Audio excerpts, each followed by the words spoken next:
Who are you going out with tonight? Lenina asked, returning from the vibrovac like a pearl illuminated from within, pinkly glowing. Nobody. Lenina raised her eyebrows in astonishment. I've been feeling rather out of sorts lately, Fanny explained. Dr. Wells advised me to have a pregnancy substitute. But my dear, you're only 19. The first pregnancy substitute isn't compulsory till 21. I know, dear, but some people are better if they begin earlier. Dr. Wells told me that brunettes with wide pelvises like me ought to have their first pregnancy substitute at 17. So I'm really 2 years late, not 2 years early. She opened the door of her locker and pointed to the row of boxes and labeled vials on the upper shelf. Syrup of Corpus luteum, Lenina read the names aloud. Overin guaranteed fresh, not to be used after August 1st AF 632. Mammary gland extract to be taken 3 times daily before meals and with a little water. Placentin 5 cc to be injected intravenously every third day. Ugh! Lena shuddered. How I loathe intravenals, don't you? Yes, but when they do one good, Fanny was a particularly sensible girl. Our Ford, or our Freud, as for some inscrutable reason he chose to call himself whenever he spoke of psychological matters, our Freud had been the first to reveal the appalling dangers of family life. The world was full of fathers, was therefore full of misery, full of mothers, therefore of every kind of perversion from sadism to chastity, full of brothers, sisters, uncles, aunts, full of madness and suicide. And yet, among the savages of Samoa, in certain islands off the coast of New Guinea,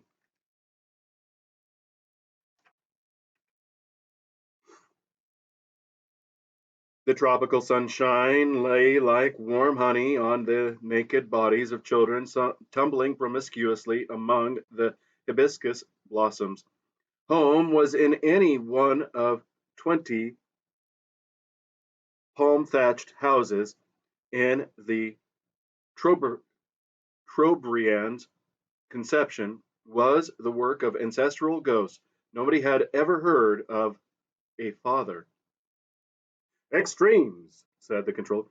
Meat, for the good reason that they were made to meet.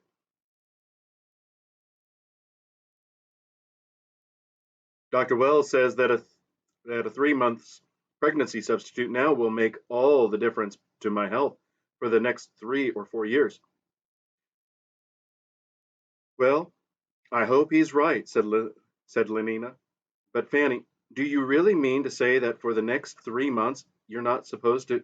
Oh, no, dear. Only for a week or two. That's all. I shall spend the evening at the club playing musical bridge. I suppose you're going out? Lenina nodded. With who? Henry Foster. Again? Fanny's kind, rather moon-like face took on an incongruous expression of pained and disapproving astonishment. Do you mean to tell me you're still going out with Henry Foster? Mothers and fathers, brothers and sisters. But there were also husbands, wives, lovers. There were also monogamy and romance. Though you probably don't know what those are, said Mustafa Mond. They shook their heads. Family, monogamy, romance, everywhere exclusiveness, a narrow channeling of impulse and energy. But every one belongs to everyone else, he concluded, citing the hypnopedic proverb. The students nodded emphatically, agreeing with a statement which upwards of 62,000 repetitions in the dark had made them accept, not merely as true, but as axiomatic and self evident, utterly indisputable. But after all, Lenina was protesting, it's only about 4 months now since I've been having Henry. Only 4 months. I like that. And what's more, Fanny went on, pointing an accusing finger, there's been nobody else except Henry all that time, has there? Lenina blushed scarlet. Her eyes, the tone of her voice remained defiant. No, there hasn't been anyone else, she answered almost truculently. And I jolly well don't see why there should have been. Oh, she jolly well doesn't see why there should have been, Fanny repeated, as though to an invisible listener behind Lenina's left shoulder. Then, with a sudden change of tone, but seriously, she said, I really do think you ought to be careful. It's such horribly bad form to go on like this with one man. At 40 or 35, it wouldn't be so bad, but at your age, Lenina, no, it really won't do. And you know how strongly the DHC objects to anything intense or long drawn. 4 months of Henry Foster without having another man? Why, he'd be furious if he knew.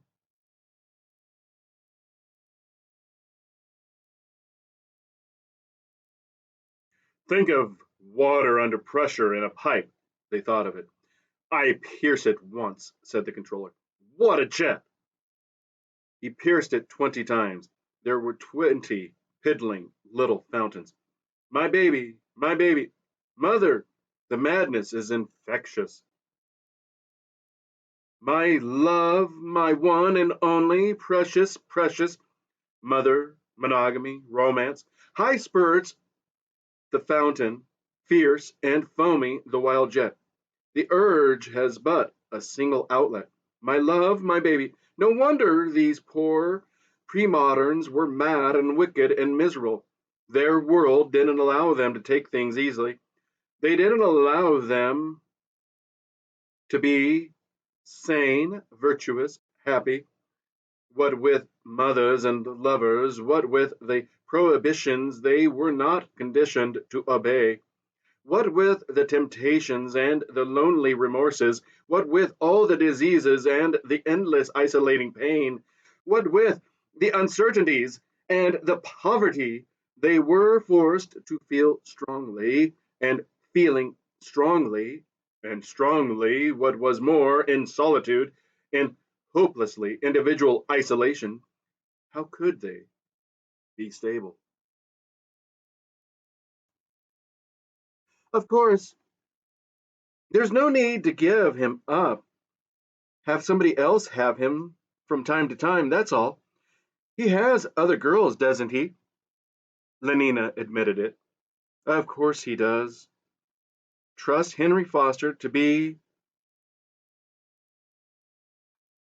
the perfect gentleman, always correct. And then there's the director to think of. You know what a stickler. Nodding. He patted me on the behind this afternoon, said Lenina. There, you see. Fanny was triumphant. That shows what he stands for.